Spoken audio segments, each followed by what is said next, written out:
Police മേധാവി സ്ഥാനത്ത് നിന്ന് സെൻകുമാറിനെ നീക്കിയ നടപടി സുപ്രീം കോടതി റദ്ദാക്കി. സെൻകുമാറിനെ ക്രമസമാധാന ചുമതലയിൽ തിരികെ നിയമിക്കാൻ ഉത്തരവ്. സർക്കാരിന്റെ ഇഷ്ടത്തിനനുസരിച്ച് നിയമത്തെ അപകടപ്പെടുത്തരുതെന്ന് കോടതി. പുനർനിയമനം സർക്കാർ തീരുമാനിക്കട്ടെ എന്ന് സെൻകുമാർ. ചീഫ് സെക്രട്ടറി നളിനി നെറ്റോയ്ക്കെതിരെ ഒളിയമ്പുമായി സെൻകുമാർ. ഉന്നത ഉദ്യോഗസ്ഥ സുപ്രീം കോടതിയിൽ നൽകിയ റിപ്പോർട്ട് ഞെട്ടിച്ചുവെന്ന് മീഡിയ വണ്ണിനോട്. പക്ഷേ എനിക്ക് സർക്കാരിലെ ഒരു ഉദ്യോഗസ്ഥ ചെയ്ത ചില കാര്യങ്ങളോട് തീർച്ചയായിട്ടും അത് ഷോക്കിംഗ് ആയിരുന്നു.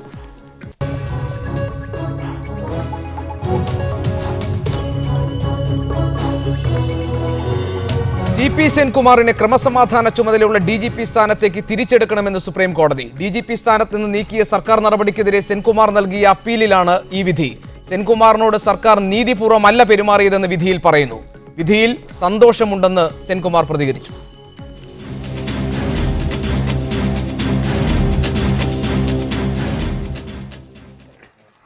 ക്രമസമാധാന ചുമതലയുള്ള DGP സ്ഥാനത്തു നിന്ന് സെൻകുമാറിനെ മാറ്റിയ സർക്കാർ നടപടി ശരിവെച്ച ഹൈക്കോടതി വിധി റദ്ദാക്കിയാണ് ജസ്റ്റിസുമാരായ മദൻ ബി ലോക്കൂർ, ദീപക് ഗുപ്ത എന്നിവരംഗങ്ങളായ ബെഞ്ചിന്റെ വിധി.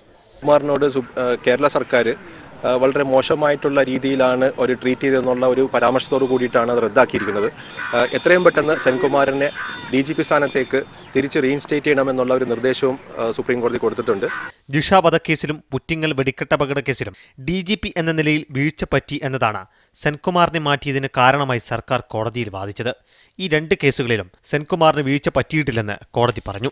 ഇതോടെ കേരള പോലീസ് ആക്ടിലെ വ്യവസ്ഥ പ്രകാരം സെൻകുമാറിനെ മാറ്റാൻ അധികാരമുണ്ടെന്ന വാദവും ദുർബലമായി. 2 വർഷം തികക്കുന്നതിന് മുമ്പ് DGPയെ മാറ്റരുതെന്ന പ്രകാശ് സിംഗ് കേസിലെ വിധിയും അടിയന്തര സാഹചര്യം വന്നാൽ മാറ്റേണ്ടുന്നതിന് വിധിയിൽ പറയുന്ന നടപടിക്രമങ്ങളുടെ വീഴ്ചയുമാണ് സംസ്ഥാന സർക്കാരിന് ഈ തിരിച്ചടിയുണ്ടാക്കിയത്. സെൻകുമാറിന്റെ നിയമനം ക്രമവിരുദ്ധമാണെന്ന സർക്കാർ വാദത്തെ കോടതി വിമർശിച്ചു.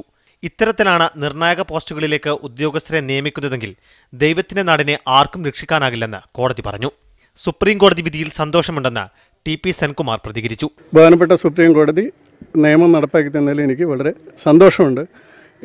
ഞാൻ നേരത്തെ പറഞ്ഞിരുന്നത് എൻ്റെ കാര്യത്തിന് വേണ്ടിയല്ല, വിവിധ സ്ഥലങ്ങളിലുള്ള വിവിധ സംസ്ഥാനങ്ങളിലുള്ള പോലീസ് ഉദ്യോഗസ്ഥർക്ക് ഇതുമൂലം പ്രയോജനം ഉണ്ടാകുമെന്നാണ് എൻ്റെ വിശ്വാസം.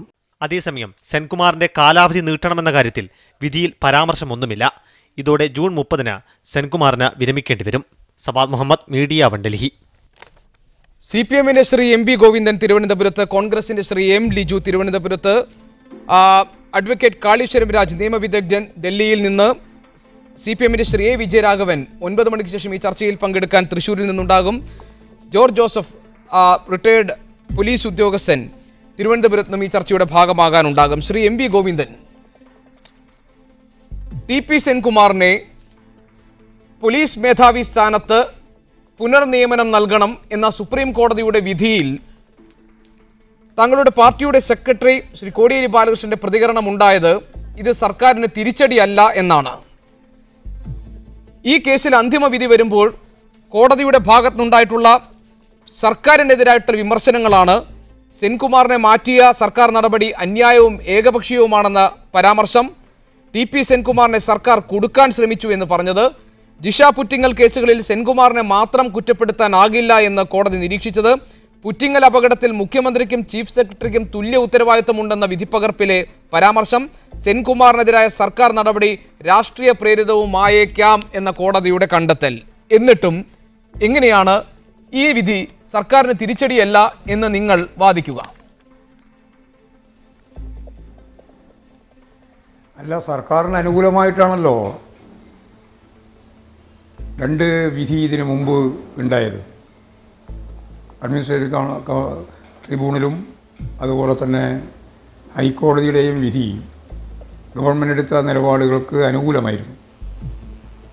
ആ 2 മേഖലയിലും കൈകാര്യം ചെയ്ത കാര്യങ്ങളിൽ നിന്ന് വിഭിന്നമായി ഇപ്പോൾ നിങ്ങൾ അവസാനം പറഞ്ഞു വെച്ച രാഷ്ട്രീയ കാരണം കൂടി ഉണ്ടാവാം എന്ന പരാമർശത്തിനിടയായ കാര്യം സുപ്രീം കോടതിയുടെ വാദത്തിനിടയിൽ ഉന്നയിച്ചതിൻ്റെ രീതി പത്രം വായിക്കുന്ന, മാധ്യമങ്ങളെ ശ്രദ്ധിക്കുന്ന മലയാളികൾ മാത്രമല്ല മുഴുവൻ ആളുകളും ശ്രദ്ധിച്ചു കാണും.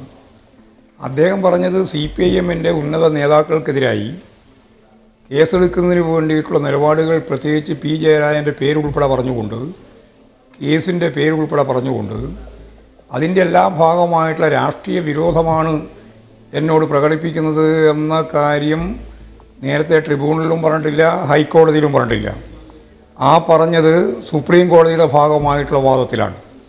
അപ്പോൾ ഏറ്റവും അവസാനം നിങ്ങൾ പറഞ്ഞു വെച്ച രാഷ്ട്രീയ കാരണം കൂടി ഉണ്ടാവാം എന്നത് ഈ വിധിയുടെ ഭാഗമായിട്ട് ഗൗരവപൂർവ്വം തന്നെ ശ്രദ്ധിക്കപ്പെടേണ്ടതുണ്ട് എന്നാണ് എനിക്ക് ചൂണ്ടിക്കാണിക്കാനുള്ളത്.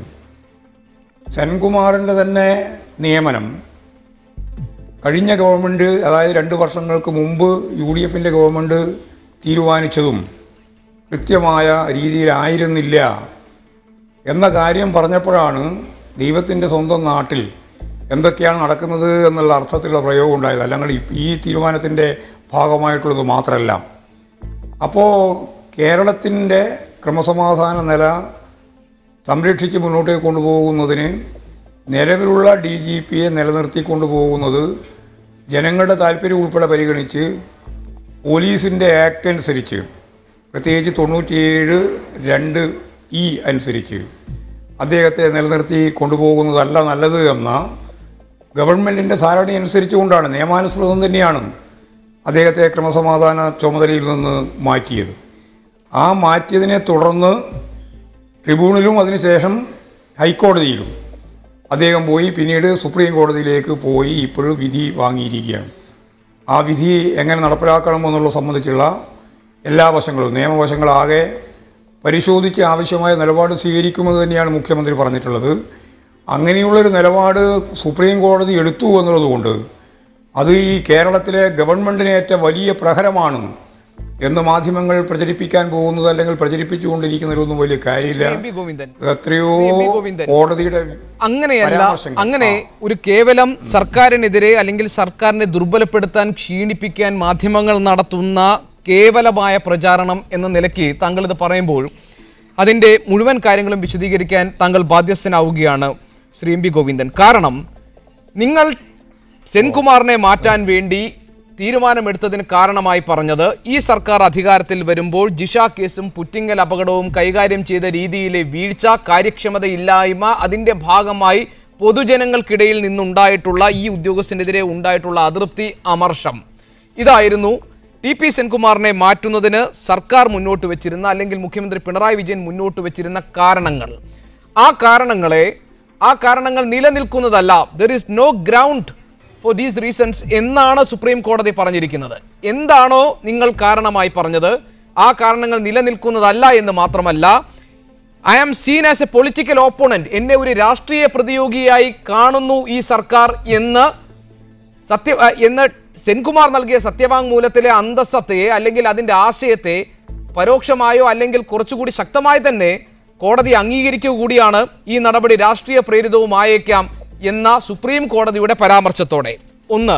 രണ്ടാമത്, താങ്കൾ നേരത്തെ പറഞ്ഞ സെൻട്രൽ അഡ്മിനിസ്ട്രേറ്റീവ് ട്രൈബ്യൂണലിന്റെയും ഹൈക്കോടതിയുടെയും വിധികൾ അത് ഇല്ലാതായി കഴിഞ്ഞു ശ്രീ എം പി ഗോവിന്ദൻ, പരമോന്നത നീതിപീഠത്തിന്റെ ഈ വിധിയോടുകൂടി. അത് ഇപ്പോഴല്ലേ ഇല്ലാതായത്? അതെ, ഇപ്പോഴാണ് ഇല്ലാതായത്.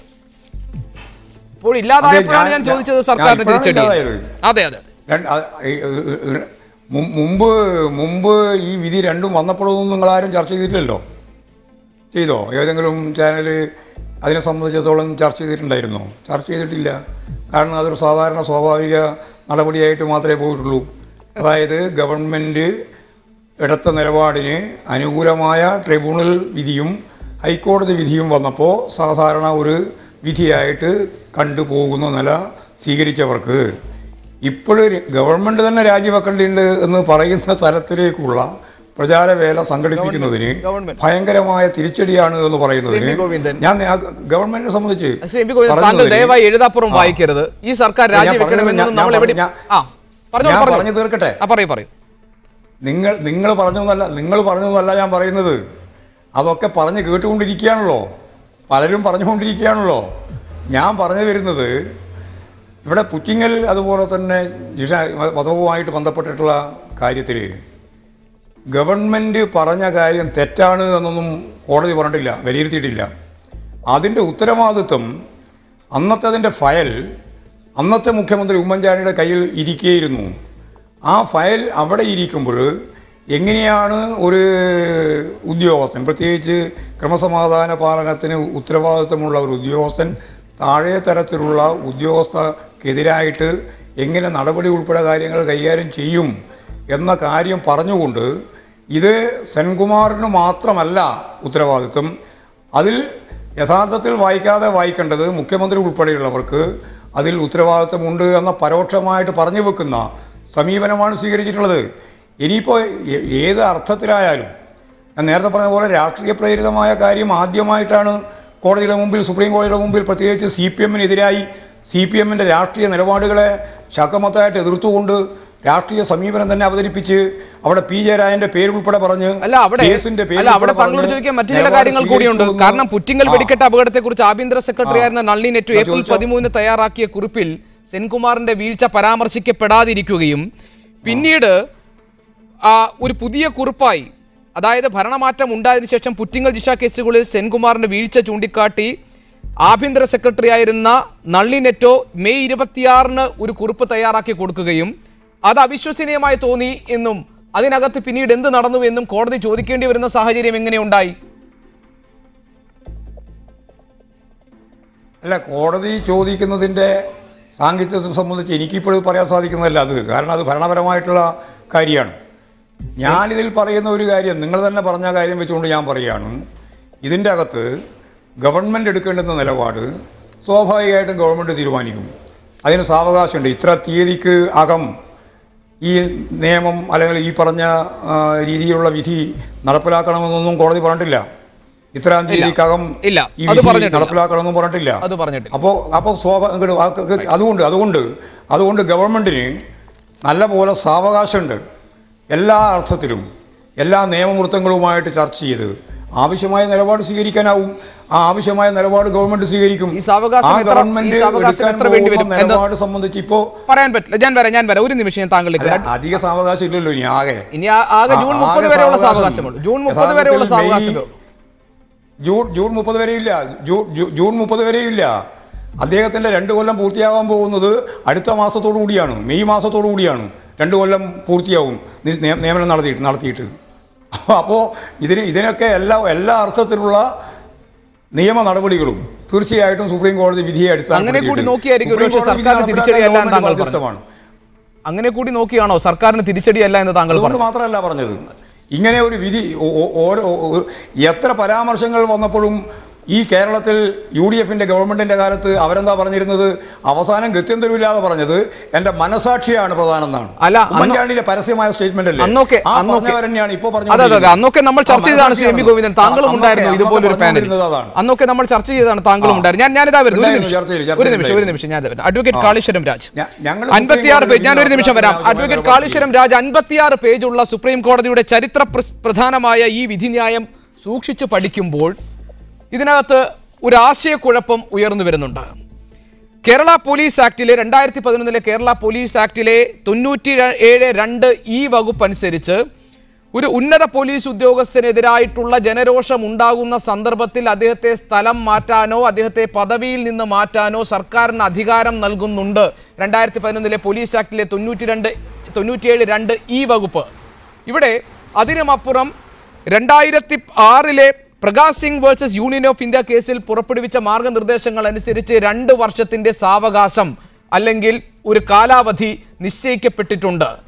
ഈ കേസിൽ നീതി തേടി കോടതിയെ സമീപിച്ചപ്പോൾ സെൻകുമാർ ആവശ്യപ്പെട്ടത് കേരള പോലീസ് ആക്ടിലെ 97(2) ഈ വകുപ്പ് പ്രകാശ് സിംഗ് കേസിന്റെ അന്തസ്സത്തയ്ക്ക് വിരുദ്ധമായി നിലനിൽക്കുന്നതാണ്, അതുകൊണ്ട് തന്നെ അത് നീക്കം ചെയ്യണം, അത് റദ്ദാക്കണം എന്നതായിരുന്നു. പ്രകാശ് സിംഗ് കേസിന്റെ അന്തസ്സത്തയെ ഉയർത്തിപ്പിടിച്ചുകൊണ്ടാണ് TP സെൻകുമാറിനെ നീക്കം ചെയ്ത നടപടി ശരിയായില്ലെന്നും റീഇൻസ്റ്റേറ്റ് ചെയ്യണമെന്നും കോടതി ആവശ്യപ്പെട്ടിരിക്കുന്നത്. അതേസമയം 97(2) എന്ന വകുപ്പ് നീക്കം ചെയ്യണം, റദ്ദാക്കണം എന്ന ആവശ്യം പരിഗണിച്ചിട്ടുമില്ല. എങ്ങനെയാണ് ഈ കോടതി വിധിയെ മനസ്സിലാക്കേണ്ടത്? ഭാഗികമായി സെൻകുമാർ വിജയിച്ചു എന്നാണോ? അങ്ങനെയാണെങ്കിൽ അങ്ങനെ കരുതാൻ കഴിയില്ല. കാരണം സെൻകുമാർ ഈ കേസിൽ ശരിയായി തന്നെ ധാർമ്മികമായും നിയമപരമായും വിജയിച്ചിരിക്കുകയാണ്. പക്ഷേ ആ വിധിയെ ഏതെങ്കിലും വിധത്തിൽ സർക്കാർ ആ വിധിയുടെ സാരാംശം ചോർത്തിക്കളയുന്ന വിധത്തിലുള്ള മറ്റ് തന്ത്രങ്ങൾ ആവിഷ്കരിക്കുമോ എന്നുള്ളതിനെക്കുറിച്ച് ഞാനിപ്പോൾ അറിഞ്ഞുകൂടാ. ഞാൻ അതിനെക്കുറിച്ച് അഭിപ്രായം ഇപ്പോൾ പറയുന്നതും ശരിയല്ല. പക്ഷേ ഈ വിധി സെൻകുമാറിനെ സംബന്ധിച്ചിടത്തോളം വളരെ പ്രധാനമാണ്. ഒരുപക്ഷെ എൻ്റെ അഭിപ്രായത്തിൽ സെൻകുമാറിനെ സംബന്ധിക്കുന്ന ഒരു സർവീസ് കേസിലെ വിധി മാത്രമല്ല ഇത്. മറ്റൊരു വിധത്തിൽ കുറച്ചുകൂടി കടന്നു പറഞ്ഞാൽ ഒരുപക്ഷെ കേരളത്തിലെ ഇന്നത്തെ സർക്കാരിനെതിരായ വിധി മാത്രവുമല്ല ഇത്. ഒരുപക്ഷെ ഇത് കേരളത്തിലെ മുൻപത്തെ സർക്കാരിനെതിരായിട്ടുള്ള വിധി കൂടിയാണ്.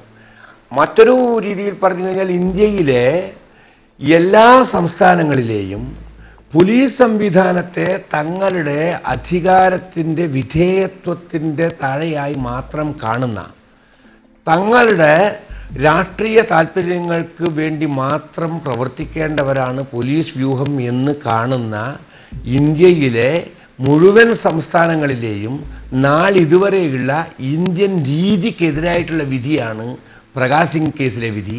ആ രീതിയിൽ തന്നെയാണ് ഞാൻ യഥാർത്ഥത്തിൽ സെൻകുമാർ കേസിലെ വിധിയെയും കാണുന്നത്. തീർച്ചയായും ഇന്നത്തെ ഇടതുപക്ഷ ഗവൺമെന്റിനെതിരായിട്ടുള്ള വിധി എന്നുള്ള നിലയിൽ നമുക്ക് സമൂർത്തമായിട്ടുള്ള ഒരു സന്ദർഭത്തിൽ ഒരു കോണ്ടെക്സ്ച്വലൈസ് ചെയ്ത് ഇതിനെ കാണാമെങ്കിലും നിയമപരമായി നോക്കുമ്പോൾ എനിക്ക് തോന്നുന്നത് ഭരണഘടനാപരമായും നിയമപരമായും നോക്കുമ്പോൾ ഇതിന് വലിയ ജനാധിപത്യ മൂല്യമാണുള്ളത്. ഈ വിധി ധാരാളം ഗൗരവപ്പെട്ട പാഠങ്ങൾ നൽകുന്നുണ്ട്. നോക്കൂ, പ്രകാശ് സിംഗ് കേസിലെ വിധിയിലേക്ക് വരാം. കേരള ഗവൺമെന്റ് അടക്കം കക്ഷിയായിട്ടുള്ള കേസാണ് പ്രകാശ് സിംഗ് കേസിലെ വിധി.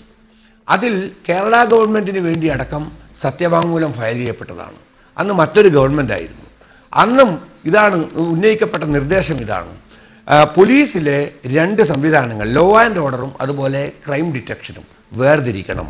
രണ്ടാമതായി, രാഷ്ട്രീയ കക്ഷികൾക്ക് സ്വാധീനമുള്ള ഗവൺമെന്റുകളുടെ രാഷ്ട്രീയ സ്വാധീനത്തിൽ നിന്ന് ഇല്ലെങ്കിൽ മറ്റ് താല്പര്യങ്ങളുടെ അടിസ്ഥാനത്തിലുള്ള സ്വാധീനത്തിൽ നിന്നും സ്വതന്ത്രമായി പ്രവർത്തിക്കുന്ന, ജുഡീഷ്യസ് ആയി പ്രവർത്തിക്കുന്ന, ഏതാണ്ട് കോടതി പോലെ സ്വയംഭരണാവകാശമുള്ള രീതിയിൽ സ്വതന്ത്രമായി പ്രവർത്തിക്കുന്ന പോലീസ് സംവിധാനം ഉണ്ടാകണം. ഇതിനെ തുടർന്നാണ് കേരളത്തിലെ നിയമം കൊണ്ടുവന്നത്. പക്ഷേ ഈ നിയമം പോലും യഥാർത്ഥത്തിൽ, താങ്കൾ ചോദ്യത്തിൽ സൂചിപ്പിച്ച നിയമം പോലും യഥാർത്ഥത്തിൽ പ്രകാശ് സിംഗ് കേസിലെ വിധിയുടെ അന്തസ്സത്തയ്ക്ക് ചേർന്ന വിധത്തിലല്ല. ഇന്നും കേരളത്തിലെ പൊതു സംവിധാനം, പോലീസ് സംവിധാനം, അത് UDF ഗവൺമെന്റിന്റെ കീഴിലായാലും ശരി, LDF ഗവൺമെന്റിന്റെ കീഴിലായാലും ശരി, സ്വതന്ത്രമല്ല എന്നുള്ളതാണ് വസ്തുത. അതുകൊണ്ടാണ് മാസങ്ങൾക്ക് മുമ്പ് മറ്റൊരു കേസുമായി ബന്ധപ്പെട്ട് കേരള ഹൈക്കോടതിയിലെ ഒരു ജഡ്ജ് എന്തുകൊണ്ട് നിങ്ങൾ പ്രകാശ് സിംഗ് കേസിലെ വിധിക്കനുസൃതമായി കേരളത്തിലെ സംവിധാനങ്ങളെ ബൈഫർക്കേറ്റ് ചെയ്യുന്നില്ല, എന്തുകൊണ്ട് സ്വതന്ത്രമായ പോലീസ് സംവിധാനത്തെക്കുറിച്ച് ചിന്തിക്കുന്നില്ല എന്നുള്ള ചോദ്യം ചോദിച്ചപ്പോൾ തന്നെ വലിയ ബഹളങ്ങളും വിവാദങ്ങളും എതിർപ്പുകളും ഉണ്ടായത്. അത് LDF ഭരണത്തിന്റെ കീഴിലായിരുന്നില്ല, അന്ന് UDF ആയിരുന്നു നഖശിഖാന്തം പ്രകാശ് സിംഗ് കേസിലെ തത്വങ്ങളെ എതിർത്തത് എന്നുള്ളതും ഈ അവസരത്തിൽ നാം ഓർമ്മിക്കേണ്ടതാണ്. ചുരുക്കി പറഞ്ഞാൽ ഈ വിധി സ്വതന്ത്രമായ പോലീസ് സംവിധാനം, അത് ഇടത് വലത് രാഷ്ട്രീയ കക്ഷികളാകട്ടെ BJP പോലുള്ള രാഷ്ട്രീയ കക്ഷികളാകട്ടെ, അവരുടെ സ്വാധീനത്തിൽ നിന്നും ദുസ്വാധീനത്തിൽ നിന്നും സ്വതന്ത്രമായി ജനങ്ങൾക്ക് വേണ്ടി ജുഡീഷ്യസ് ആയി പ്രവർത്തിക്കുന്ന, സ്വയംഭരണാധികാരമുള്ള, സ്വാതന്ത്ര്യമുള്ള, നിഷ്പക്ഷമായി ഫലപ്രദമായി പ്രവർത്തിക്കുന്ന പോലീസ് സംവിധാനം. ഇതാണ് പ്രകാശ് സിംഗ് കേസിലെ വിധിയുടെ സാരാംശം. ഇതിനെതിരാകുന്ന വിധത്തിൽ തങ്ങളുടെ ഇഷ്ടങ്ങൾക്കനുസരിച്ച് ഞാൻ താങ്കളിലേക്ക് വരാം. ഒരു നിമിഷം താങ്കൾ. ശ്രീ M. ലിജു, എങ്ങനെയാണ് പ്രതിപക്ഷം ഈ വിധിയെ കാണുന്നത്? ഇതിലെ വിധി വളരെ വ്യക്തമാണല്ലോ. ഈ കേസിൽ അപ്പലൻ്റായ ശ്രീ TP സെൻകുമാർ, അദ്ദേഹം സുപ്രീം കോടതിയിൽ കൊടുത്ത അഫിഡവിറ്റിൽ പറഞ്ഞത് അദ്ദേഹത്തെ ഒരു രാഷ്ട്രീയ എതിരാളിയായി ഈ സർക്കാർ കാണുന്നു. അദ്ദേഹത്തെ മാറ്റുവാൻ വേണ്ടി പറഞ്ഞ ഗ്രൗണ്ടുകളൊന്നും തന്നെ നിലനിൽക്കുന്നില്ല എന്നാണ്. എന്നാൽ സർക്കാർ എടുത്ത സ്റ്റാൻഡ് ശ്രീ TP സെൻകുമാറിനെ മാറ്റിയത് ജിഷ വധക്കേസിലും അല്ലെങ്കിൽ പുറ്റിങ്ങൽ കേസിലും അദ്ദേഹം സ്വീകരിച്ച നിലപാടുകൾ ശരിയായിരുന്നില്ല എന്നും അദ്ദേഹം ഇന്നെഫിഷ്യൻ്റായ ഒരു ഓഫീസറാണ് എന്നുള്ള നിലപാടാണ് എടുത്തത്. അപ്പോൾ ഈ രണ്ട് നിലപാടുകൾ കണക്കിലെടുത്ത് സുപ്രീം കോടതി ശ്രീ TP സെൻകുമാറിന് അനുകൂലമായി വിധിച്ചു എന്ന് പറഞ്ഞാൽ അദ്ദേഹത്തെ ഒരു രാഷ്ട്രീയ എതിരാളിയായി കണ്ടുകൊണ്ട് മനഃപൂർവ്വമായി ഉപദ്രവിക്കുന്ന സമീപനമാണ് സർക്കാർ സ്വീകരിച്ചത് എന്ന തരത്തിലാണ് സുപ്രീം കോടതി വിധി ഉണ്ടായിരിക്കുന്നത്. എനിക്ക് തോന്നുന്നു ആദ്യമായിട്ടായിരിക്കും ഒരു DGP ഇതുപോലെ പുനഃസ്ഥാപിക്കാൻ, ഒരു സർക്കാർ തീരുമാനത്തിന് വിരുദ്ധമായി പുനഃസ്ഥാപിക്കാനുള്ള ഒരു വിധി സുപ്രീം കോടതിയുടെ ഭാഗത്തുണ്ടാകുന്നത്. അപ്പോൾ സ്വാഭാവികമായും ഒരു ഉദ്യോഗസ്ഥനെ രാഷ്ട്രീയമായി കാണുന്ന സർക്കാരിന് തലസ്ഥാനത്ത് തുടരാൻ ധാർമ്മികമായ അധികാരമുണ്ടോ? അല്ലെങ്കിൽ ആ വകുപ്പ് കൈയാളുന്ന മന്ത്രിക്ക് അതൊരു ധാർമ്മികതയുണ്ടോ ഇത്തരത്തിൽ കാര്യങ്ങൾ മുന്നോട്ട് കൊണ്ടുപോകുവാൻ? ഇനി ടി പി സെൻകുമാർ ആ സ്ഥാനത്ത് എത്തിക്കഴിയുമ്പോൾ എന്ത് മോറൽ റൈറ്റിൻ്റെ അടിസ്ഥാനത്തിലായിരിക്കും അദ്ദേഹവുമായി ഇടപെടാൻ ഈ ഗവൺമെൻറ് സാധിക്കുന്നത്? അപ്പോൾ സ്വാഭാവികമായിട്ടും ഈ വിധി എന്നത് കേരള സർക്കാരിൻ്റെ നിലപാടുകൾക്കെതിരായ ഒരു വിധിയാണ്. ഇതിനകത്ത് നിയമപരമായ അനവധി മറ്റു ആസ്പെക്ട്സ് ഉണ്ട്. ദീർഘകാലാടിസ്ഥാനത്തിൽ എല്ലാ ഗവൺമെൻറ്റുകൾക്കും ബാധകമാവുന്ന പൊതു നിയമങ്ങളുണ്ടെന്ന കാര്യം ഞാൻ അംഗീകരിക്കുന്നു. അത് വേണ്ടതുമാണ്. ഒരു ഉദ്യോഗസ്ഥ സംവിധാനത്തെ പരിപൂർണമായ രാഷ്ട്രീയ തീരുമാനത്തിന് വിട്ടുകൊടുക്കുന്നത് ശരിയായ കാര്യവുമല്ല. മറ്റ് പല കാര്യങ്ങളും ഈ വിധിയിൽ പറയുന്നുമുണ്ട്. പക്ഷേ ഇവിടെ ഈ കേരള സർക്കാരിൻ്റെ പശ്ചാത്തലത്തിൽ കാണുമ്പോൾ ഇതൊരു കനത്ത തിരിച്ചടിയാണ്. ഇതൊരു വ്യക്തിപരമായൊരു ഈഗോയായി ഒരു വാശിയുടെ പ്രശ്നമായി കണ്ട ശ്രീ പിണറായി വിജയനെ ഏറ്റ ഒരു തിരിച്ചടി കൂടിയാണ് ഈ വിധി എന്ന കാര്യത്തിൽ യാതൊരു സംശയവും വേണ്ട. ശ്രീ ജോർജ് ജോസഫ്, പോലീസ് ഉദ്യോഗസ്ഥരെ സംബന്ധിച്ച് എല്ലാ കാലത്തും അവർക്ക് ഉണ്ടായിക്കൊണ്ടിരിക്കുന്ന അല്ലെങ്കിൽ സത്യസന്ധരായ ഉദ്യോഗസ്ഥർക്കും മറ്റും ഉണ്ടാകുന്ന ഏറ്റവും വലിയ പ്രശ്നങ്ങളിൽ ഒന്നാണ് രാഷ്ട്രീയ നേതൃത്വത്തിൻ്റെ താല്പര്യങ്ങൾക്കും ഇച്ഛകൾക്കും അനുസരിച്ച് പലതരത്തിലുള്ള നടപടികൾ, അത് സ്ഥലമാറ്റമാകാം, സ്ഥാനചലനങ്ങളാകാം, അങ്ങനെ എന്തുമാകാം, അത് അനുഭവിക്കേണ്ടി വരുന്നു എന്നത്. അതിനെ തടയിടുകയും പ്രത്യേകിച്ച് IPS ഉദ്യോഗസ്ഥരുടെ കാര്യത്തിൽ രാഷ്ട്രീയക്കാർക്കും എതിരായിട്ടുള്ള മറ്റു പല സുപ്രധാനമായ കേസുകളും അന്വേഷിച്ചു വരുന്ന ഒരു ഘട്ടത്തിൽ ഭരണമാറ്റത്തിനനുസരിച്ച് അവരെ മാറ്റുന്ന രീതി ഉണ്ടാകാൻ പാടില്ല എന്നതിനും വേണ്ടിയാണ് പോലീസ് ചട്ടത്തിലെ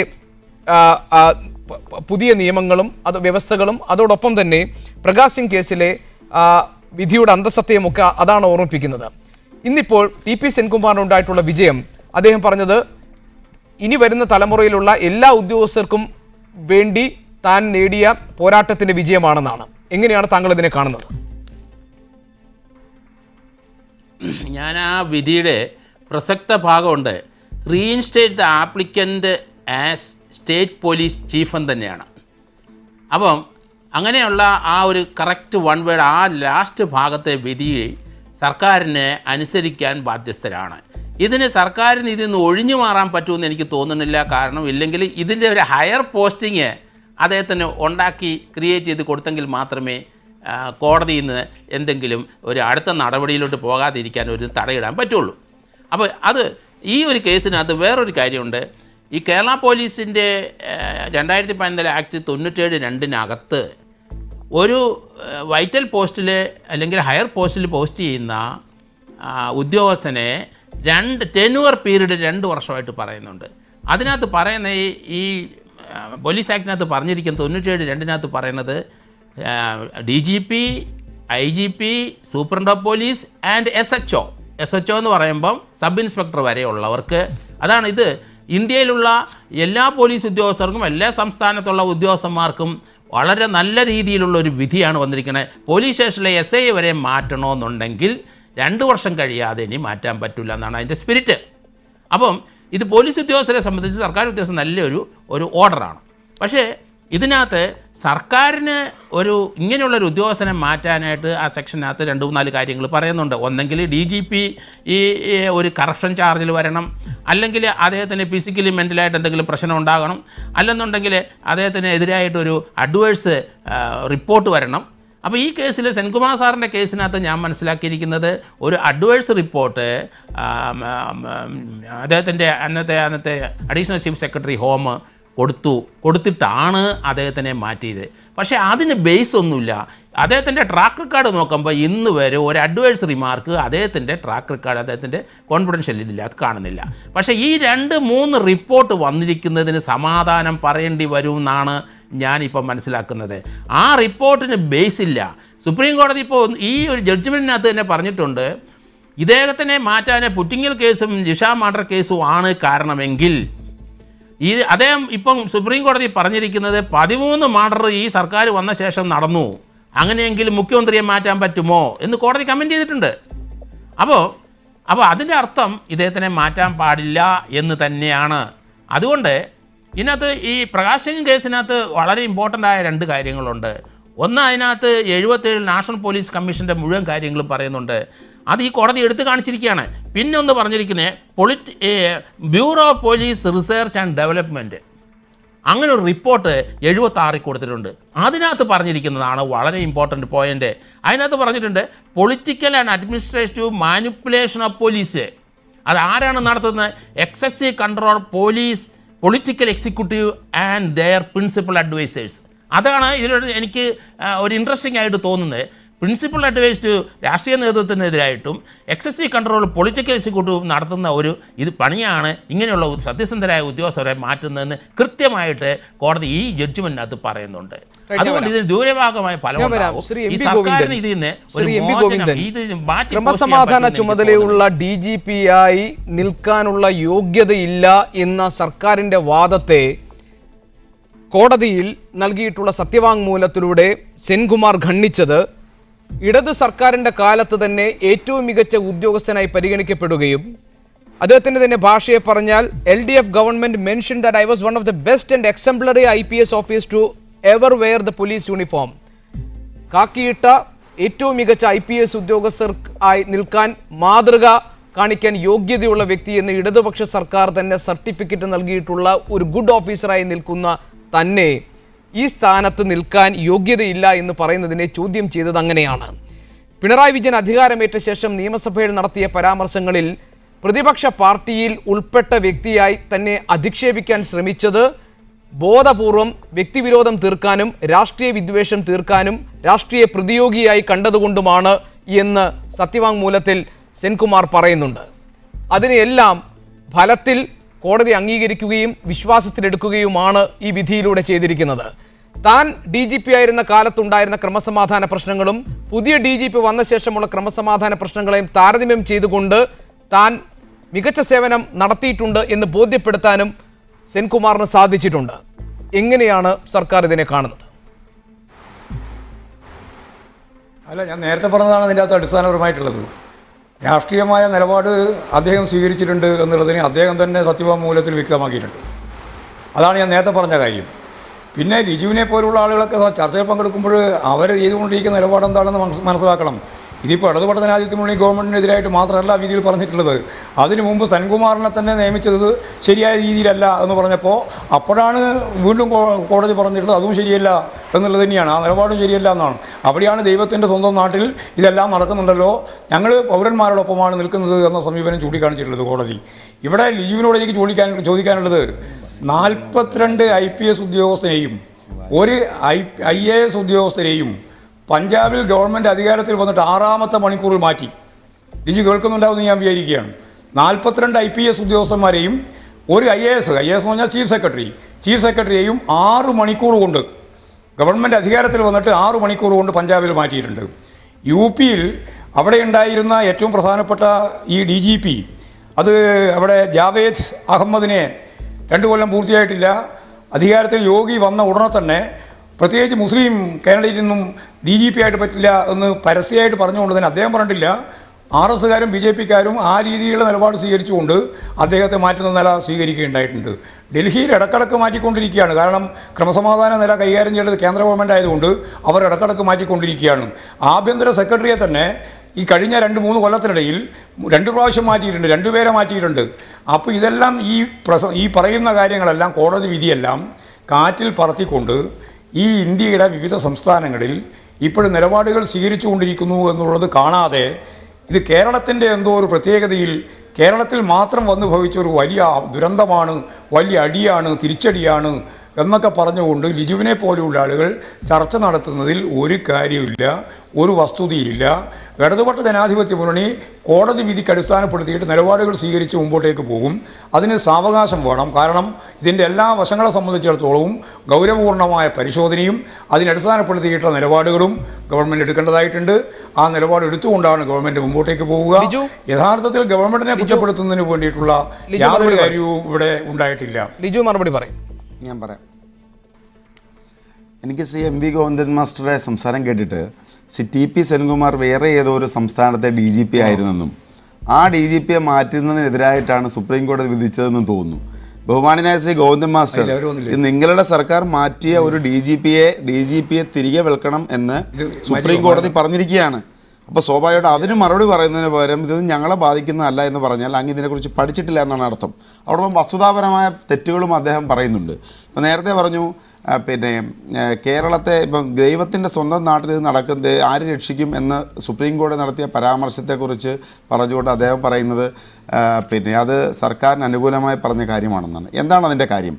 ഇതിലെ ഈ ജഡ്ജ്മെൻറ്റിലെ 95 നമ്പർ പാരഗ്രാഫിലെ പരാമർശമാണ് ഈ കാര്യം. അതായത് എന്താണെന്നറിയാമോ, ഈ ടി പി സെൻകുമാറിനെ ഈ കേസ് അദ്ദേഹത്തിൻ്റെ കേസിൽ കേരള സർക്കാർ ഒരു അഫിഡവിറ്റ് അവിടെ കൊടുത്തു. എന്നിട്ട് പറഞ്ഞു അദ്ദേഹത്തെ നിയമിച്ചത് തന്നെ എന്ന് പറഞ്ഞാൽ ടി പി സെൻകുമാറിനെ DGP ആയി നിയമിച്ചത് തന്നെ ഇല്ലീഗലാണ് എന്ന തരത്തിലുള്ളൊരു പരാമർശമാണ് സുപ്രീം കോടതിയിൽ കേരള സർക്കാർ നടത്തിയത്. സുപ്രീം കോടതി ആ വാദം തള്ളിക്കളഞ്ഞു. എന്നിട്ട് നടത്തിയ പരാമർശമാണ് if that is so and the state government of Kerala is bend upon making irregular or illegal appointments to sensitive posts then no one can helps God's own country എന്ന് പറഞ്ഞാൽ ആ വാദഗത തള്ളിക്കറിഞ്ഞുകൊണ്ട് ഇങ്ങനെയൊക്കെയാണ് നടക്കുന്നതെങ്കിൽ കേരളത്തെ ആര് രക്ഷിക്കുമെന്നൊരു പരാമർശം സുപ്രീം കോടതി നടത്തിയിരിക്കുന്നു. എന്ന് പറഞ്ഞാൽ എനിക്ക് ബഹുമാന്യ ശ്രീ MV ഗോവിന്ദൻ മാസ്റ്ററോട് പറയാനുള്ളത്, അങ്ങേക്ക് ഈ ഗവൺമെൻറ്റിനെയും CPM-നെയും ന്യായീകരിക്കാൻ ബാധ്യതയുണ്ട്. പക്ഷേ അങ്ങനെ ബാധ്യത ഉണ്ട് എന്നതുകൊണ്ട് വസ്തുതയില്ലാത്ത കാര്യങ്ങൾ പറയരുത് എന്നാണ് എനിക്ക് ദയവായി അഭ്യർത്ഥിക്കാനുള്ളത്. കാരണം ഇത് കേരളം കണ്ടുകൊണ്ടിരിക്കുന്ന ഒന്നാണ്. ഇവിടെ നിങ്ങളുടെ സർക്കാരിന് വിരുദ്ധമായ ഒരു വിധി ഉണ്ടായിരിക്കുന്നു. ആ വിധിയെ മാന്യതയോടുകൂടി അംഗീകരിക്കണമെന്നാണ് എനിക്ക് അഭ്യർത്ഥിക്കാനുള്ളത്. പിന്നെ ഈ വിധിയിൽ കാലാവധി പറഞ്ഞിട്ടില്ലെങ്കിൽ പിന്നെ ഒരു കാര്യം ചെയ്യാം, 2050 നിയമിക്കാം. നിങ്ങളുടെ പറയുന്ന അനുസരിച്ചാണ് ഇത് കാലാവധി പറഞ്ഞിട്ടില്ല. ഈ പിന്നെ TP സെൻകുമാർ റിട്ടയർ ചെയ്തൊരു 10-30 വർഷം കഴിഞ്ഞിട്ട് നിയമിക്കാം. അങ്ങനെ പറ്റുമോ? അപ്പോൾ ഇത്തരം പരാമർശങ്ങൾ നടത്തരുത്. വളരെ കൃത്യമായി സുപ്രീം കോടതി ജനങ്ങൾക്ക് അതൃപ്തി ഉണ്ടായാൽ ഉദ്യോഗസ്ഥനെ മാറ്റാൻ സംസ്ഥാന സർക്കാരിനുള്ള അധികാരം ഇനിയും നിലനിൽക്കുമോ? ഈ ചർച്ചയുടെ രണ്ടാം ഘട്ടത്തിൽ വരാൻ അഡ്വക്കേറ്റ് കാളീശ്വരം രാജാണ് ഈ വിഷയത്തിൽ വ്യക്തത വരുത്താനുള്ളത്.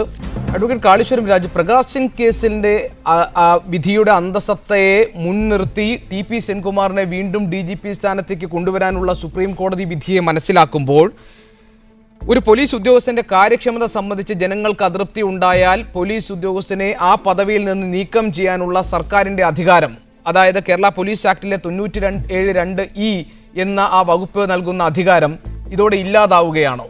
നേരത്തെ പറഞ്ഞ അന്യ സംസ്ഥാനങ്ങളിൽ DGP-മാരെ മാറ്റിയ സർക്കാരുകളുടെ ഉദാഹരണം ശ്രീ MV ഗോവിന്ദൻ ഈ ചർച്ചയിൽ പറഞ്ഞു. അവർക്കും ഇതേ വിധിയുടെ അടിസ്ഥാനത്തിൽ തിരിച്ചു കൊണ്ടുവരേണ്ടി വരില്ലേ അതാത് സ്ഥാനങ്ങളിലേക്ക്? തീർച്ചയായും ആ രീതിയിലുള്ളൊരു വ്യക്തമായ സൂചനയാണ് സുപ്രീം കോടതി വിധി നൽകുന്നത്. ഒന്നാമതായി കേരളത്തിൽ പ്രകാശ് സിംഗ് കേസിൽ ശേഷമുണ്ടാക്കിയ പോലീസ് ആക്ട്, അത് പ്രകാശ് സിംഗ് കേസിലെ വിധിക്കനുസൃതമായിട്ടാണ് എന്ന വ്യാജേനയാണ് കൊണ്ടുവന്നതെങ്കിലും ഞാൻ നേരത്തെ പറഞ്ഞതുപോലെ യഥാർത്ഥത്തിൽ പോലീസ് സംവിധാനത്തെ സ്വതന്ത്രമാക്കാൻ പോകുന്ന ഒരു വിധിയായിരുന്നില്ല, ഒരു നിയമമായിരുന്നില്ല അത്. ആ നിയമത്തിൻ്റെ കൂടി തണലിലാണ് ഇത്തരത്തിലുള്ള കാര്യങ്ങൾ നടന്നത് എന്നുകൊണ്ട് തന്നെ യഥാർത്ഥത്തിൽ ആ നിയമത്തെ തന്നെ ആരെങ്കിലും ശരിയായി ചോദ്യം ചെയ്യുകയാണെങ്കിൽ കേരളത്തിലെ പോലീസ് ആക്ട് തന്നെ റദ്ദാക്കപ്പെടാനുള്ള സാധ്യതയുണ്ട് എന്നുള്ളതാണ് എൻ്റെ പക്ഷം. രണ്ടാമതായി, പ്രകാശ് സിംഗ് കേസിലെ വിധി ശരിയായ വിധത്തിൽ പാലിക്കപ്പെട്ടിട്ടില്ല, അതിൻ്റെ അടിസ്ഥാനത്തിലുള്ള നിയമങ്ങൾ കൊണ്ടുവന്നിട്ടില്ല എന്നതിൻ്റെ അടിസ്ഥാനത്തിൽ ഇപ്പോഴും സുപ്രീം കോടതിയിൽ ഒരു കോടതിയലക്ഷ്യ കേസ് നിലനിൽക്കുകയാണ്. ഈ കേസിൽ കേരളം അടക്കം കക്ഷിയാണ്. അപ്പോൾ ഈ അവസ്ഥ ഇപ്പോഴും തുടരുകയാണ്. ഇങ്ങനെ വരുമ്പോൾ ഇന്ന് ഗോപികൃഷ്ണൻ ചോദ്യത്തിൽ സൂചിപ്പിച്ചതുപോലെ ഒരു വകുപ്പിൻ്റെ മാത്രം പ്രശ്നമല്ല. ഒന്നാമത് ആ വകുപ്പ് ദുരുപയോഗ സാധ്യതയുള്ള വകുപ്പാണ്, 97-ാം വകുപ്പ്. പ്രകാശ് സിംഗ് കേസിലെ നിർദ്ദേശങ്ങളുടെ അന്തസ്സത്തയെ അട്ടിമറിക്കാൻ പോകുന്ന പൊട്ടൻഷ്യലുള്ള ഒരു വകുപ്പാണ് ഈ പറയുന്ന ചോദ്യത്തിൽ ഉന്നയിക്കപ്പെട്ടിട്ടുള്ള കാര്യം. ആ വകുപ്പിൻ്റെ അതുപോലെ ആ നിയമത്തിൻ്റെ തന്നെ സാധുത സംശയാസ്പദമാണ്. അതിരിക്കട്ടെ, അതിലുപരി ഏതെങ്കിലും ഒരു താല്പര്യത്തിൻ്റെ അടിസ്ഥാനത്തിൽ, വ്യക്തിവൈരാഗ്യത്തിൻ്റെ അടിസ്ഥാനത്തിൽ, അല്ലെങ്കിൽ രാഷ്ട്രീയ പരിഗണനയുടെ അടിസ്ഥാനത്തിൽ നിശ്ചിത കാലാവധിക്ക് മുമ്പ് ഉദ്യോഗസ്ഥരെ തോന്നിയ രീതിയിൽ മാറ്റുന്നതിനെതിരെയുള്ള ശക്തമായിട്ടുള്ളൊരു വിധിയാണ് പ്രകാശ് സിംഗ് കേസിലെ വിധി. അതിൻ്റെ ആവർത്തനമാണ്. ഒരു മൂർത്ത സാഹചര്യത്തിൽ പ്രകാശ് സിംഗ് കേസിലെ റേഷ്യോ അപ്ലൈ ചെയ്തിരിക്കുന്നു എന്നുള്ളതാണ്, അല്ലെങ്കിൽ പ്രയോഗിച്ചിരിക്കുന്നു എന്നുള്ളതാണ് ഈ കേസിൻ്റെ പ്രസക്തി. അപ്പോൾ നാം ശ്രദ്ധിക്കേണ്ട ഒരു കാര്യം, ഇനിയും ഈ വിധിയെ എങ്ങനെയാണ് ഗവൺമെൻറ് സമീപിക്കുന്നത് എന്നത് വളരെ പ്രധാനപ്പെട്ട കാര്യമാണ്. ഒന്നാമതായി ഞാൻ നേരത്തെ സൂചിപ്പിച്ചതുപോലെ പ്രധാന കേസിലെ കോടതിയലക്ഷ്യ കേസ് നിലനിൽക്കുകയാണ്. അതിൽ കേരളത്തിനടക്കം ഏത് ഗവൺമെൻറ് ആയാലും സമാധാനം പറയേണ്ടി വരുന്നു. രണ്ടാമതായി എന്താണ് വിധിയുടെ സാരാംശം? ഇദ്ദേഹം വിക്ടിമൈസ് ചെയ്യപ്പെട്ടിരിക്കുന്നു. ഇദ്ദേഹത്തെ സർവീസിൽ തിരികെ കൊണ്ടുവരണം. ഇദ്ദേഹത്തിൻ്റെ സർവീസ് കാലാവധി ഈ പറയുന്ന ജൂൺ 30 അവസാനിക്കുമ്പോൾ തിരികെ കൊണ്ടുവരണം എന്നതിൻ്റെ അർത്ഥം, അതിൻ്റെ സ്പിരിറ്റ് ഓഫ് ദ ജഡ്ജ്മെന്റ് എന്ന് പറയുന്നത് ആവുന്നത്ര വേഗത്തിൽ ആ വിധിയുടെ പ്രയോജനം സെൻകുമാറിന് ലഭിക്കത്തക്ക വിധത്തിൽ പറ്റുമെങ്കിൽ ഉടനടി അദ്ദേഹത്തെ സർവീസിൽ തിരിച്ചു കൊണ്ടുവരണം എന്നത് തന്നെയാണ്. ആ കാര്യത്തിൽ എന്തെങ്കിലും, ഇപ്പോൾ പല വിധത്തിലുള്ള നിയമോപദേശങ്ങളുടെ കാലമാണ്, മറ്റു വിധത്തിലുള്ള ഉപദേശങ്ങളുടെ കാലമാണ്, ആ വിധിയുടെ അന്തസ്സത്തയെ അട്ടിമറിക്കുന്ന വിധത്തിൽ എന്തെങ്കിലും രീതിയിലുള്ള ആ തന്ത്രം സർക്കാർ പ്രയോഗിക്കുകയാണെങ്കിൽ എൻ്റെ അഭിപ്രായത്തിൽ കേരള സർക്കാരിന്, ഇന്നത്തെ ഗവൺമെന്റിന് അതിന് വലിയ വില കൊടുക്കേണ്ടി വരും. മാത്രമല്ല വളരെ ശക്തമായ കോടതിയലക്ഷ്യ നടപടികൾ അടക്കം തരണം ചെയ്യേണ്ടി വരും, അഭിമുഖീകരിക്കേണ്ടി വരും. നിശ്ചിത കാലാവധി താങ്കൾക്ക് മുൻപേ ഈ ചർച്ചയിൽ പങ്കെടുത്ത കാലാവധിക്കുള്ളിൽ ഒരു നിമിഷം ഞാൻ വരാം. താങ്കൾക്ക് മുൻപേ ശ്രീ എ വിജയരാഘവൻ കൂടി ചർച്ചയിൽ പങ്കെടുക്കുന്നു. ശ്രീ എ വിജയരാഘവൻ, താങ്കൾക്ക് മുൻപ് ഈ ചർച്ചയിൽ പങ്കെടുത്ത MB ഗോവിന്ദൻ അദ്ദേഹം പറഞ്ഞത് സർക്കാരിനെ സംബന്ധിച്ച് ഇതൊരു തിരിച്ചടിയല്ല. രണ്ടാമതായി അദ്ദേഹം പറഞ്ഞത് ഏതെങ്കിലും ഒരു നിശ്ചയ സമയപരിധിക്കുള്ളിൽ DGP സ്ഥാനത്തേക്ക് തിരിച്ചു കൊണ്ടുവരണമെന്ന് സർക്കാരിന് ഈ വിധി പകർപ്പിൽ സർക്കാരിനോട് നിർദ്ദേശിച്ചിട്ടില്ല കോടതി. അതുകൊണ്ട് തന്നെ സ്വാഭാവികമായി സാവകാശത്തോടുകൂടി കൂടിയാലോചനകൾക്ക് ശേഷം നിയമപരമായ കാര്യങ്ങളെല്ലാം ആലോചിച്ച് എന്തായിരിക്കണം അടുത്ത നടപടി എന്നെല്ലാം ആലോചിച്ച ശേഷം സാവകാശം ജൂൺ 30 കാലാവധി അവസാനിക്കാൻ പോകുന്ന ഉദ്യോഗസ്ഥനെ സംബന്ധിച്ച് സാവകാശം തിരിച്ചു കൊണ്ടുവരാനുള്ള വഴികൾ സർക്കാരിന് മുൻപിലുണ്ടെന്ന്. അതിൻ്റെ പശ്ചാത്തലത്തിലാണ് അഡ്വക്കേറ്റ് കാളീശ്വരം രാജ് ഈ വിധിയുടെ അർത്ഥം, ഈ വിധിയിലൂടെ അർത്ഥമാക്കുന്നത് എത്രയും പെട്ടെന്ന് DGP പദവിയിലേക്ക് സെൻകുമാറിന് നൽകി അദ്ദേഹത്തിന് നീതി ഉറപ്പാക്കി കൊടുക്കുക എന്നതാണ് സുപ്രീം കോടതി ഉദ്ദേശിച്ചിരിക്കുന്നതും അതിൽ മറ്റ് സാങ്കേതിക കാരണങ്ങൾ പറഞ്ഞ് കാലതാമസം വരുത്താനാണ് സർക്കാർ ശ്രമിക്കുന്നതെങ്കിൽ വലിയ വില നൽകേണ്ടി വരും എന്ന് അഡ്വക്കേറ്റ് കാളീശ്വരം രാജ് ഇവിടെ പറഞ്ഞത്. ശ്രീ വിജയരാഘവൻ. അല്ല, മുഖ്യമന്ത്രി ഇക്കാര്യത്തിൽ ഗവൺമെൻറ്റിൻ്റെ നയം വ്യക്തമാക്കിയിട്ടുണ്ടല്ലോ. നമുക്ക് ഒരു വിഷയത്തിൽ ഗവൺമെൻറ്റിൻ്റെ കാര്യങ്ങൾ വ്യക്തമാക്കിയിട്ടുണ്ട്. സുപ്രീം കോടതി നിലവിലുള്ള കേരള പോലീസ് ആക്ട് വെച്ചുകൊണ്ട് സുപ്രീം കോടതിയുടേതായ വ്യാഖ്യാനങ്ങൾ നൽകുകയും വിധി പ്രഖ്യാപിക്കുകയും ചെയ്തിട്ടുണ്ട്. അത്തരം ഒരു വിധി നമ്മുടെ രാജ്യത്ത് സുപ്രീം കോടതി പറഞ്ഞു കഴിഞ്ഞാൽ അത് നടപ്പിലാക്കുക എന്നതാണ് സാധാരണ നമ്മുടെ വിധി പഠിച്ച് നടപ്പിലാക്കാൻ ഗവൺമെൻറ് ബാധ്യസ്ഥമാണ് എന്ന് തന്നെയാണ് മുഖ്യമന്ത്രി പറഞ്ഞിട്ടുള്ളത്. പിന്നെ മറ്റേതൊക്കെ വ്യാഖ്യാനങ്ങളാണ്. ഇതിൻ്റെ അപ്പുറത്തേക്ക് പോയാൽ എങ്ങനെയായിരിക്കും, ഹൈപ്പോത്തറ്റിക്കല്ല. അത് നമ്മൾ അത്തരമൊരു ചർച്ചയുടെ പ്രസക്തി ഇതിൽ ആ നിലയിൽ വരുന്നില്ല. അതേസമയം ഗവൺമെൻറ്റിന് സ്വാഭാവികമായിട്ടും വിധി സൂക്ഷ്മ വിശകലനം ചെയ്തുകൊണ്ടാണ് ഒരു തീരുമാനം എടുക്കേണ്ടി വരിക. വിധി ബാക്കി വയ്ക്കുന്ന കുറേ പ്രശ്നങ്ങളുണ്ടാവും. ഒരു വിധി വന്നു എന്നുള്ളതുകൊണ്ട് എല്ലാം അവിടെ അവസാനിക്കുന്നു എന്നൊന്നും നമ്മൾ കരുതണ്ട. ഇപ്പോൾ ഇതാണ് വിധികൾ നാളെ മാറാലോ. അപ്പോൾ സ്വാഭാവികമായും ഈ വിധി ഉയർത്തിയിരിക്കുന്ന പുതിയ പ്രശ്നങ്ങൾ ഗവൺമെൻറ്റുകളെയൊക്കെ സംബന്ധിച്ചിടത്തോളം തീരുമാനങ്ങൾ എടുക്കുന്നതിൽ ഉണ്ടാവുന്ന കുറേ പരിമിതികളുടെയും പ്രയാസങ്ങളുടെയും അനിയന്ത്രിതമായ ബ്യൂറോക്രസിയുടെയും ഒക്കെ പ്രശ്നങ്ങൾ വരാനുള്ള സാധ്യതയുണ്ട്. അത് ഭാവി തീരുമാനിക്കേണ്ട കാര്യങ്ങളാണ്. അപ്പോൾ അങ്ങനത്തെ ചില പ്രശ്നങ്ങളും സംശയങ്ങളും ചോദ്യങ്ങളും കൂടി ഉയർത്തുന്ന ഒരു വിധിയാണ് ഇപ്പോൾ വന്നിട്ടുള്ളത്. അതേസമയം വിധി സുപ്രീം കോടതി പറഞ്ഞു കഴിഞ്ഞാൽ ഗവൺമെൻറ്റും ഭരണഘടനാ സ്ഥാപനമാണ്, കോടതിയും ഭരണഘടനാ സ്ഥാപനമാണ്. അതിൻ്റെ ഉള്ളിൽ നിന്നുകൊണ്ട് അതിനോട് പ്രതികരിക്കുക എന്നുള്ളതാണ് സാധാരണ ജനാധിപത്യത്തിന്റെ മാതൃക. അതിനായിരിക്കും കേരള ഗവൺമെന്റും സ്വാഭാവികമായിട്ടും. ശ്രീ വിജയരാഘവൻ, ഈ വിധി സർക്കാരിനേറ്റ ഒരു കനത്ത തിരിച്ചടിയാണ് എന്ന് പൊതുവിൽ വിലയിരുത്തപ്പെടുമ്പോൾ അതിനെ പ്രതിരോധിച്ചുകൊണ്ട് CPM നേതാക്കൾ പറയുന്ന കാര്യം ഇതിനു മുൻപ് വിധികൾ ഉണ്ടായിട്ടുണ്ട്, താങ്കൾ ഈ പറഞ്ഞതുപോലെ ഈ വിധി ഇനിയും മാറാലോ എന്നൊക്കെയാണ്. പക്ഷേ ഈ സുപ്രധാനമായ സുപ്രീം കോടതി വിധിയിൽ TP സെൻകുമാറിനെ സർക്കാർ കുടുക്കാൻ ശ്രമിച്ചു എന്നൊരു വാചകം കിടക്കുന്നുണ്ട്. അവിടെ നിങ്ങൾ സെൻകുമാറിനെ മാറ്റുന്നതിന് കാരണമായി മുന്നോട്ട് വെച്ച പുറ്റിങ്ങൽ അപകടത്തിലെ അന്വേഷണത്തിലുണ്ടായ വീഴ്ചയും അതിൽ പൊതുജനത്തിനുണ്ടായ അമർഷവും അപ്രീതിയുമൊക്കെ കാരണമായി പറയുമ്പോൾ ഈ വെടിക്കെട്ട് അപകടത്തെക്കുറിച്ച് ആഭ്യന്തര സെക്രട്ടറിയായിരുന്ന നളിനി നെറ്റോ ഏപ്രിൽ 13 തയ്യാറാക്കിയ കുറിപ്പിൽ സെൻകുമാറിന്റെ വീഴ്ച പരാമർശിക്കപ്പെടാതിരിക്കുകയും പിന്നീട് മെയ് 26 പൊടുന്നനെ ഇത്തരം ഒരു റിപ്പോർട്ട് പൊങ്ങി വരികയും ചെയ്തപ്പോൾ കോടതി ചോദിച്ചത് സെൻകുമാറിനെതിരായ ഈ അതൃപ്തി ഒരു മാസമായി ഉറങ്ങിക്കിടക്കുകയായിരുന്നു എന്നാണ്. എന്ന് പറഞ്ഞാൽ TP സെൻകുമാറിനെ ഈ പദവിയിൽ നീക്കാനുള്ള ഒരു പ്രത്യേക താല്പര്യം സർക്കാരിനുണ്ടായില്ലേ എന്ന സംശയം അടിവരയിട്ട് ഉറപ്പിക്കുന്ന ചോദ്യമായിരുന്നു കോടതിയുടേത്. രണ്ട്, നേരത്തെ തന്നെ ഈ തീരുമാനമെടുത്തത് മന്ത്രിസഭാ യോഗത്തിലല്ല, മുഖ്യമന്ത്രി സ്വന്തം ഇഷ്ടപ്രകാരമാണ് എന്ന് TP സെൻകുമാർ നൽകിയ സത്യവാങ്മൂലത്തിൽ പറയുന്നുണ്ട്. 25/5/2016 അധികാരമേറ്റ സർക്കാർ 27-ാം തീയതി തന്നെ സെൻകുമാറിനെ DGP സ്ഥാനത്ത് നീക്കാനുള്ള തീരുമാനമെടുത്തത് മുഖ്യമന്ത്രിയുടെ സ്വന്തം താല്പര്യമായിരുന്നു എന്ന് സത്യവാങ്മൂലത്തിൽ പറയുന്നുണ്ട്. എങ്ങനെയാണ് ഈ കോടതി പരാമർശങ്ങളെയും സത്യവാങ്മൂലത്തിലെ ഈ പരാമർശങ്ങളെയും പാർട്ടി പ്രതിരോധിക്കുക? അല്ല, ഇതിൽ കോടതിയുടെ പരാമർശങ്ങളും അല്ലെങ്കിൽ കോടതി ഒരു വിചാരണയ്ക്കിടയിൽ പറയുന്ന കാര്യങ്ങളും വിധിന്യായവും ഒക്കെ വ്യത്യസ്തമായ കാര്യങ്ങളാണ്. അത് അപ്പോഴത്തെ ഒരു ചർച്ചയ്ക്കിടയിൽ കോടതി പറയുന്ന വ്യാഖ്യാനങ്ങളുണ്ട്. അത് പിന്നെ നിയമപരമായ സാധുതയുള്ള അല്ലെങ്കിൽ അത് വിധിന്യായത്തിൻ്റെ ഭാഗമല്ല, അത് കോടതി അപ്പം പ്രകടിപ്പിക്കുന്ന വികാരങ്ങളാണ്. സ്വാഭാവികമായിട്ടും വിധിന്യായത്തിൽ കോടതി ഈ പിന്നെ കോടതിക്ക് വിധി പറയാൻ പറ്റിയ ന്യായം കോടതി വിധിയിലുണ്ടാവില്ല, അത് സ്വാഭാവികമല്ലേ. അതിലിപ്പോൾ നമ്മളതിൻ്റെ അതൊരു തിരിച്ചടിയാണ് എന്നൊന്നും പറയേണ്ട കാര്യമൊന്നും അതിലില്ല. ഇത് അടിയിലും തിരിച്ചടി എന്നൊക്കെ അത് നമ്മളുടെ ഓരോരുത്തരുടെയും രാഷ്ട്രീയ വീക്ഷണത്തിനനുസരിച്ചാണ്. ഇത് തീവ്രമായ തിരിച്ചടിയാണ്, ഏറ്റവും വലിയ തിരിച്ചടിയാണ്, അതൊക്കെ രാഷ്ട്രീയത്തിൻ്റെ വാചക പ്രയോഗങ്ങളാണ്.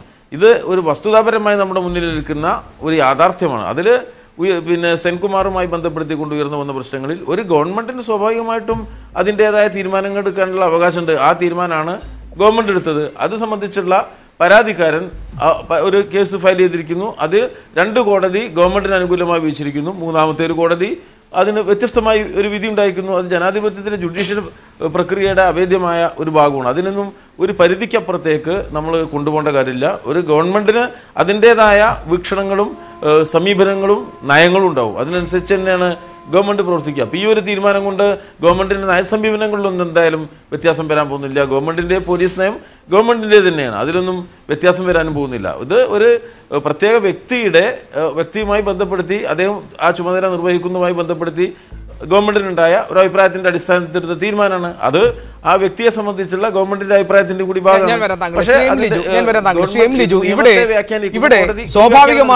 ഇവിടെ സ്വാഭാവികമായും സർക്കാരിന് പറയാൻ കഴിയുക ഒരു ടൈം ഫ്രെയിം വെച്ചിട്ടില്ലാത്തത് കൊണ്ട് തന്നെ ഞങ്ങൾക്ക് വേണമെങ്കിൽ ഇതെല്ലാം സാവകാശം ആലോചിച്ച് നിയമപരമായിട്ടുള്ള ഉപദേശങ്ങളെല്ലാം തേടി എന്ത് നടപടി സ്വീകരിക്കണമെന്നെല്ലാമുള്ള കൂടിയാലോചനകൾക്ക് ശേഷം സാവകാശം ഇതിലൊരു തീരുമാനം എടുക്കാമെന്നാണ്.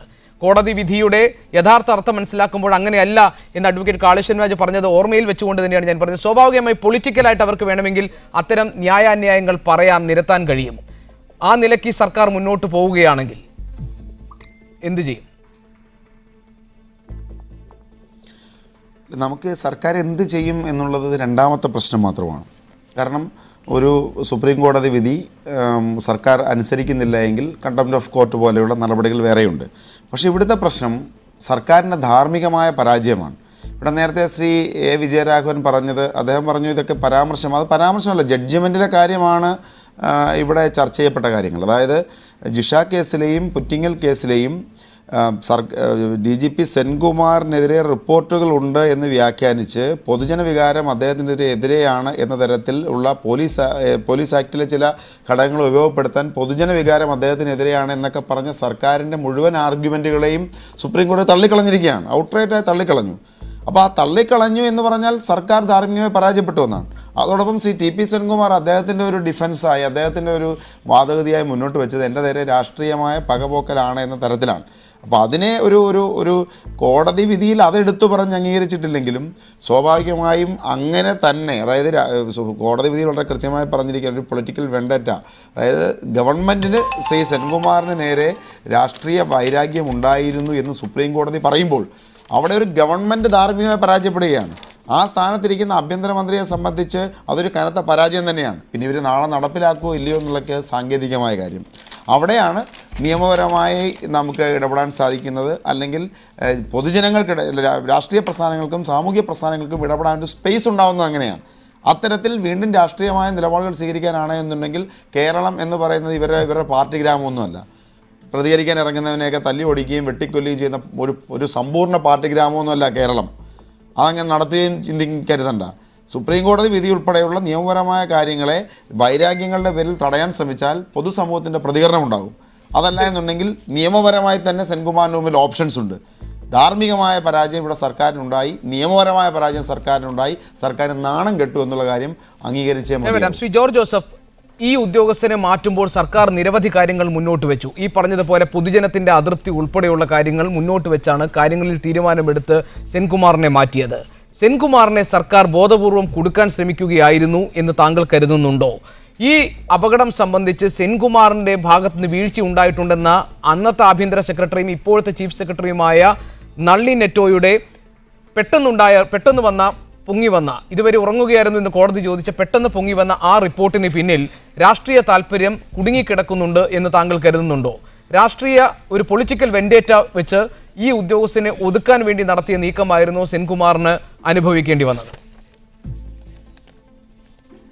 അല്ല, സെൻകുമാറിനെ മാറ്റാനായിട്ട് അദ്ദേഹത്തിന് മാലാഫൈഡ് ഉണ്ടെന്ന് അഡീഷണൽ ചീഫ് സെക്രട്ടറി ആദ്യം കൊടുത്ത റിപ്പോർട്ടിൽ എങ്ങുമില്ല. പക്ഷേ മാറ്റുന്നതിന് വന്നപ്പം ഒരു പുതിയ റിപ്പോർട്ട് 2-3 റിപ്പോർട്ട് വന്നതായിട്ടാണ് ഞാൻ മനസ്സിലാക്കുന്നത്. ആ റിപ്പോർട്ടിൻ്റെ അടിസ്ഥാനത്തിൽ അതാണ് സുപ്രീം കോടതി പരിശോധിച്ച്, ആ ഫയലുകളെല്ലാം സുപ്രീം കോടതി പരിശോധിച്ചിട്ടുണ്ട്. അപ്പോൾ അതുകൊണ്ട് സുപ്രീം കോടതിക്ക് അത് മനസ്സിലായി അദ്ദേഹത്തിനെതിരായിട്ടുള്ള അഡ്വേഴ്സായ റിപ്പോർട്ടുകൾ മനഃപൂർവ്വം പ്രിപ്പയർ ചെയ്തതാണെന്ന്. ഞാൻ അത് തന്നെയാണ് പറയുന്നത്. സെൻകുമാർ സാറിൻ്റെ ഒരു ഫൈറ്ററാണ്, അദ്ദേഹം ഒരു സത്യസന്ധനായ ഉദ്യോഗസ്ഥനാണെന്ന് ഞങ്ങൾ മനസ്സിലാക്കി. അദ്ദേഹത്തിൻ്റെ ഭാഗത്ത് കറപ്ഷൻസ് ഒന്നുമില്ല.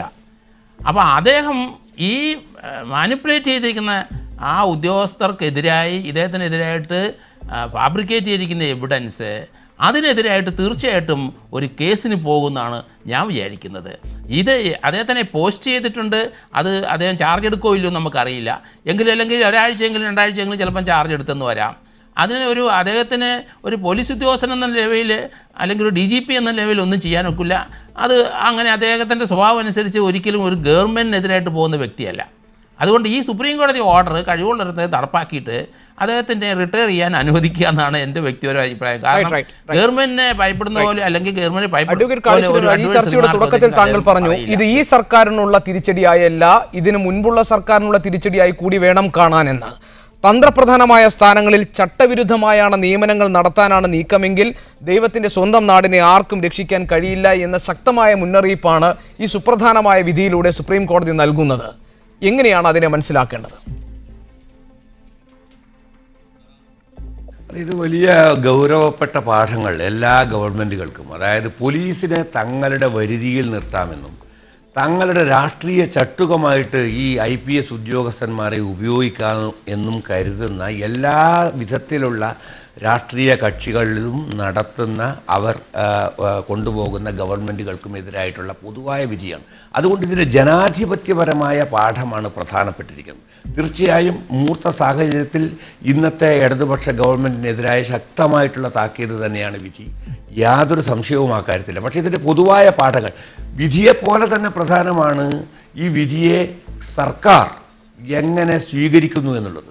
വിധിയെ ജനാധിപത്യപരമായി സ്വീകരിക്കാനുള്ള വിവേകം ഗവൺമെൻറ് കാണിക്കുക എന്നുള്ളത് വളരെ പ്രധാനപ്പെട്ട കാര്യമാണ്. അല്ലാതെ സാങ്കേതികത്വം പറഞ്ഞ് സമയപരിധി 2 മാസത്തിനകം റിട്ടയർ ചെയ്യാൻ പോകുന്ന ഉദ്യോഗസ്ഥനെ സർവീസിൽ തിരിച്ചെടുക്കണമെന്ന് പറഞ്ഞാൽ അതിൻ്റെ അർത്ഥം ആ റിട്ടയർമെൻറ്റിന് മുമ്പ് തന്നെ അത് ചെയ്ത് അദ്ദേഹത്തെ യഥാവിധി വളരെ സെറിമോണിയസായി റിട്ടയർ ചെയ്യാൻ അനുവദിക്കണം എന്ന് മനസ്സിലാക്കാൻ സാമാന്യ ബുദ്ധി മതി.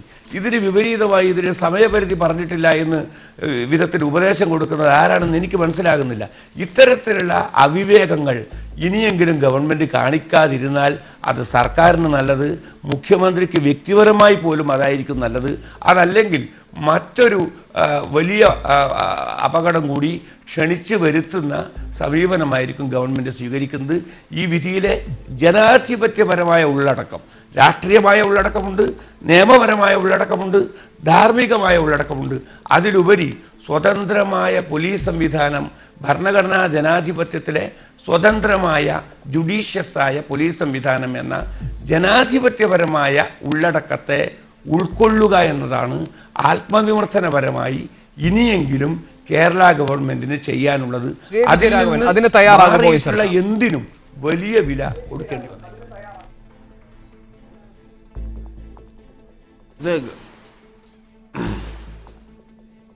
ശ്രീ എ വിജയരാഘവൻ, അതിന് തയ്യാറാകുമോ ഈ സർക്കാർ? അല്ല, നമ്മൾ ഇതിൽ ഒരു കോടതി വിധിയാണ്. ആ കോടതി വിധിയെ നമുക്ക് ആ കോടതി വിധി സ്വാഭാവികമായിട്ടും ഭരണഘടനാപരമാണ്. അതൊക്കെ ഗവൺമെൻറ് ഒരു ഭരണഘടനാ സ്ഥാപനമാണ്, കോടതിയും ഭരണഘടനയ്ക്കനുസരിച്ചാണ് പ്രവർത്തിക്കുന്നത്. അപ്പോൾ ആ ഭരണഘടനാപരമായ തീരുമാനങ്ങളും നടപടിക്രമങ്ങളും പാലിച്ചുകൊണ്ടേ ഗവൺമെൻറ്റിന് മുന്നോട്ട് പോകാൻ പറ്റൂ. കോടതിയും ആ നിലയിൽ തന്നെയാണ് പ്രവർത്തിക്കുക. കോടതിയുടെ മുന്നിൽ വന്നൊരു നിയമത്തെ വ്യാഖ്യാനിച്ചുകൊണ്ടാണ് കോടതി ഇതിൻ്റെ തീരുമാനങ്ങൾ എടുക്കുക. ഇവിടെ നമ്മൾ കണ്ടൊരു കാര്യം, ഇതിൻ്റെ അർത്ഥം അനിയന്ത്രിതമായ ഇത് ഉയർത്തുന്ന കുറേ പ്രശ്നങ്ങൾ വേറെ വരും. അനിയന്ത്രിതമായ സ്വാതന്ത്ര്യങ്ങൾ പിന്നെ IPS ഉദ്യോഗസ്ഥന്മാർക്കുണ്ടോ? പോലീസിന് തോന്നിയതുപോലെ കാര്യങ്ങൾ നിർവഹിക്കാനാകുമോ?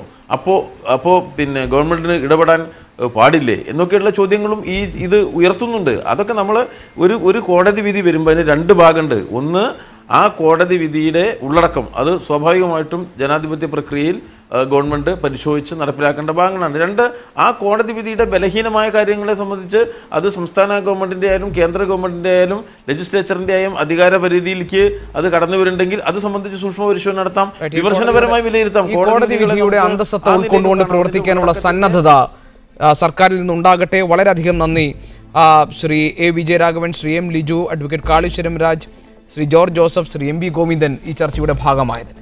ഇവിടെ ഇന്നത്തെ സ്പെഷ്യൽ എഡിഷനോടെ പൂർണ്ണമാകുന്നു. ഇനി പൊളിമിക്സുമായി PT നാസർ എത്തും. കാണൂ. Good bye, good night.